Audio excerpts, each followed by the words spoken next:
Oh, hey there. I didn't see you. I was just finishing up my registration for IPMS Nationals, July 20th to 23rd in Omaha, Nebraska. But we'll get to that in a minute. Right now, I'm going to give you guys an update on the life, the channel, the projects, everything that's going on. Kind of keep content moving, kind of keep everybody in the loop, keep you excited, keep you engaged. You know what I mean? So here I am, new location. I've decided to move. I've left the windy city of Chicago and came back home to good old Indiana. I decided it was time for a bit of a change. Really didn't like my career path. So shifting gears a little bit. Decided to come home, get my welding certification, go into the trades. Think that's a solid move. It's a good career and it's good to have a skill, you know. Still planning on opening the hobby shop, but right now I need a little bit better job security, and I'm way interested in actually knowing a valuable skill that can be used. I've done welding before. I did it in high school. I really liked it. I did listen to an interview with Adam Wilder, the famed armor modeler, and he is actually a welder. And he was talking about how it helps him translate to his models more because he understands the textures of the metal, how they rust, how they weld, all that sort of stuff. So going into it, I think that's a really cool career path for now, just to kind of keep me stable, because I can translate a lot of that knowledge over to more realistic armor builds and, you know, create something a little more compelling for the eye and whatnot. Also, I look at welding as gluing big models together, but with fire. It's like the same thing. It's almost the same thing. A lot of people talk about using, you've seen it, the extra thin cement in the seam lines, the capillary effect. It's basically welding the plastic together. So, I mean, I'm just moving from, you know, glue fumes to, I don't know, more dangerous electrical fire things, I guess you could put it. But that's the way I see it. It's like kind of gluing big metal models together. So I think that's really cool where it's going to take me and how I can translate that to my craft a little more. Okay, talking about shows, baby. So I've only been to one model show. It was awesome. It was up in Crystal Lake, Illinois. I really want to go to more, planning on attending more. So there's a couple coming up that I'm going to go to. First one is the Roscoe Turner chapter of IPMS is holding their Indianapolis Invitational on April 16th.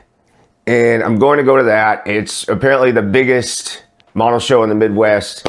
It's got over 120 vendor tables. It's got 60 competition and exhibition categories. Very excited about that. I am going to take some stuff to show off. I don't know.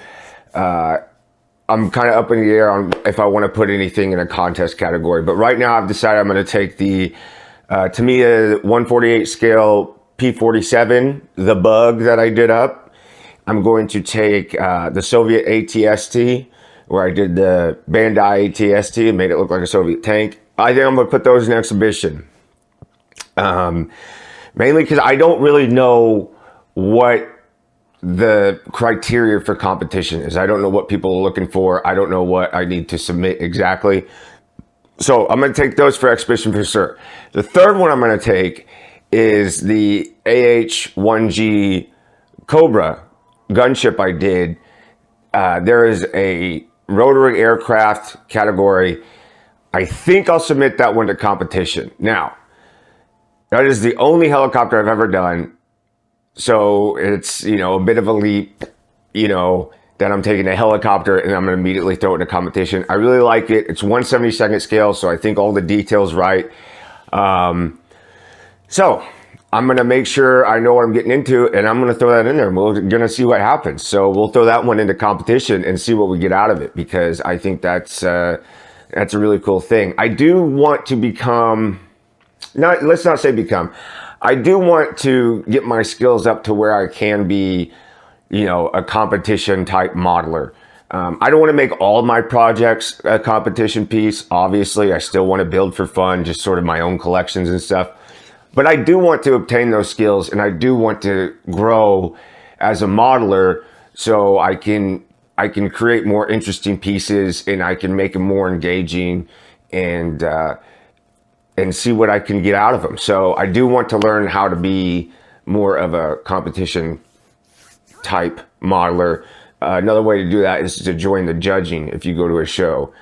I might not this time, just because this is like my first big show. It's one day, so I might just kind of take everything in, and I will try to get as much content as I can for you guys. I'm not going to film anything. I really don't have the setup or the equipment or the time for it. So that's going to be the first one. And then I'm also going to join my chapter there if you can. I think you can join there. Yes, I'm going to join my IPMS chapter. I hate that acronym. Yeah, what do you do? IPMS once a month? Grow up, okay? Hey, middle school called, once it's dumb joke back. So I'm going to join up there, get involved. The clubs are really cool. They're really good. They help you grow as a modeler. You know, it's nice to have a community and support and people to talk to and kind of bounce ideas off of. So I'm going to join up with them. Hopefully get me some more traction to kind of get the hobby shop started, because that's what this is all about. Going there. Other thing is, I don't know if I'll be able to go without buying something, because I don't have a lot of money right now because moving is expensive. So I've told myself no kits. I don't need another shelf queen. You can kind of see the shelf back here. You're just seeing a little sliver of it in the frame I got set up, but I got plenty of models back here. I really don't need another kit. So if I go, I'm going to convince myself to buy something useful, maybe try some new paints, maybe like some detail sets like photo etch or something. Literature, you always find cool books at these things. I like books. Something like that, something useful that I can apply to something I already have instead of just another shelf queen. It's going to be really hard, but I'm going to stick to my guns on that one. No kits at Roscoe Turner, okay?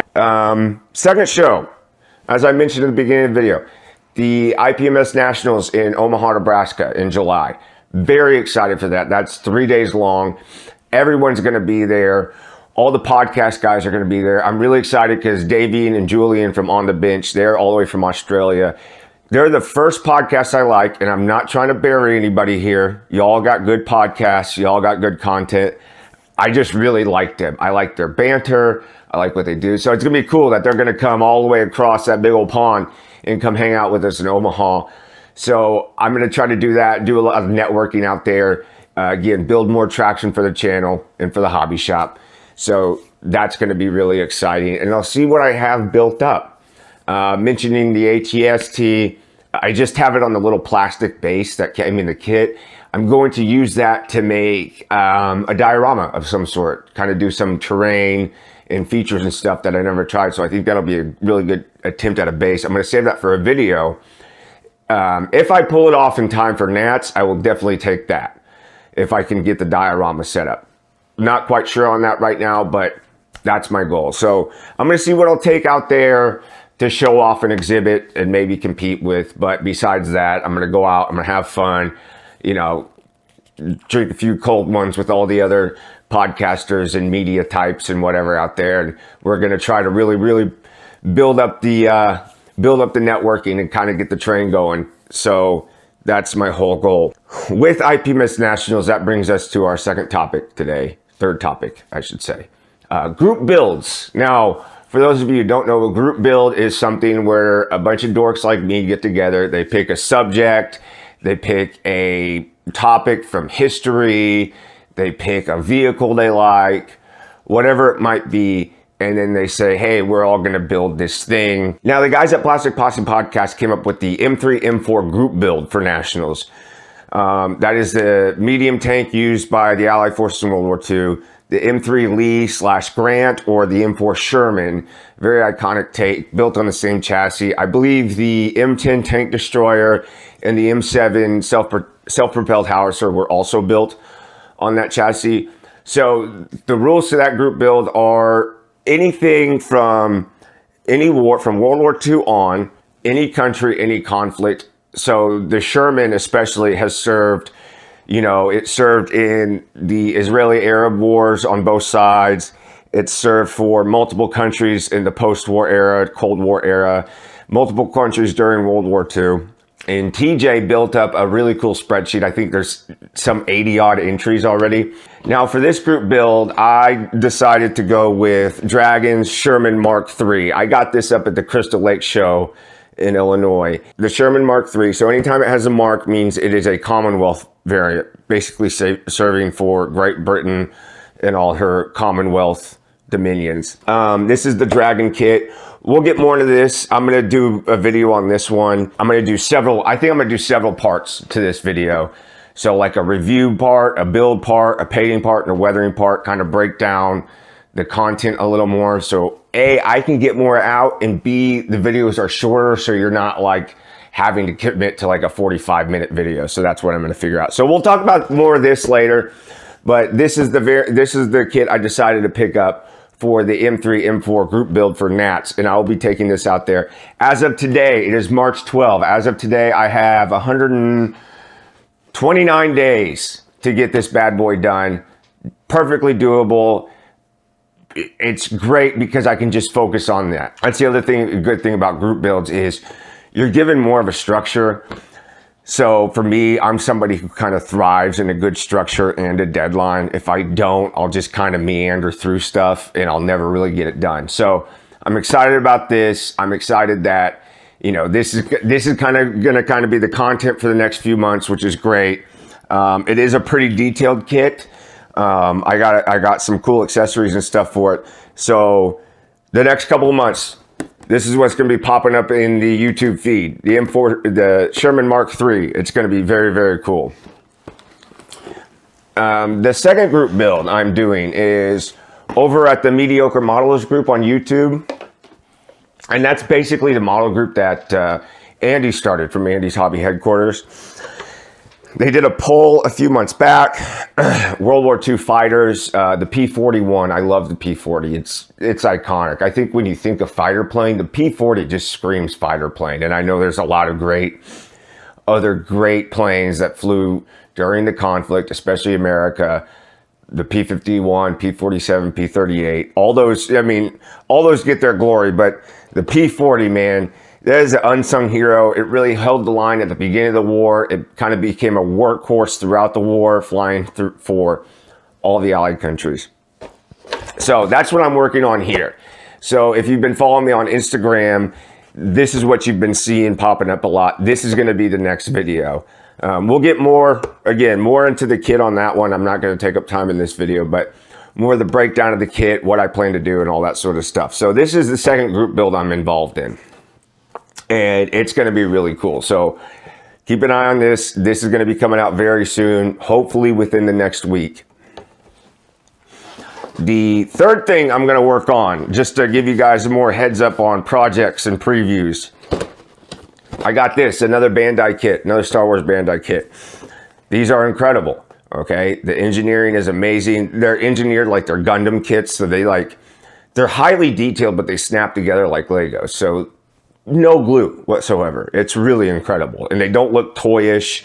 They don't look simplistic. They're not for, you know, anybody can really figure them out, but they're not really geared towards the younger crowd. They're actually very highly detailed, very well molded, very great fit. Now this one, I'm not going to go with the traditional Star Wars scheme. If you saw my Soviet AT-ST, you can probably guess we're going World War II on this one. But that is for that video. I'm not going to reveal anything more about it now. So as of right now, those are the three projects I have coming up. The 2 group builds and the A-Wing. That's what's going to kind of be on deck and in the feed coming at you here soon. Fourth thing on my list, fourth and final thing, social medias. I recently updated my Instagram to make a professional Instagram account. If you got the notification, it's not a bot. I put up a notice on the social medias, hey, follow this. This is going to be dedicated to modeling. It's just Sprues with Spoons. It's just all one word.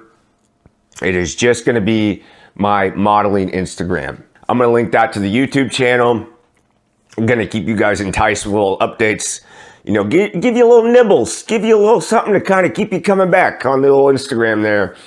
And keep you updated on what I'm doing in the hobby, because I can't say this enough. This is how we get to a hobby shop, okay? The social media, the content, keeping people interested, keeping people engaged. This is how we're going to get there.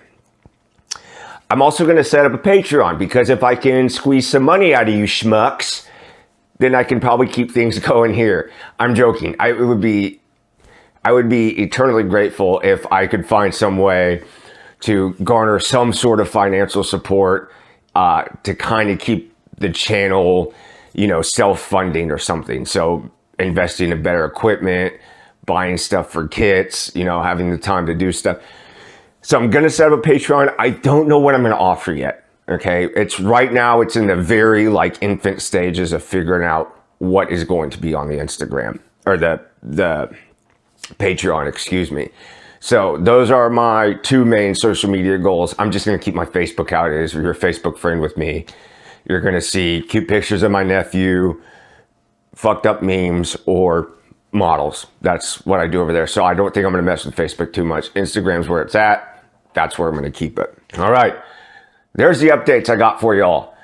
Thanks for watching. Like and subscribe. Keep your eyes peeled. I got a lot of stuff coming. So that's it. That's all I got for you. All right. I'm your pal Spoons. Hobby shop or bust, baby.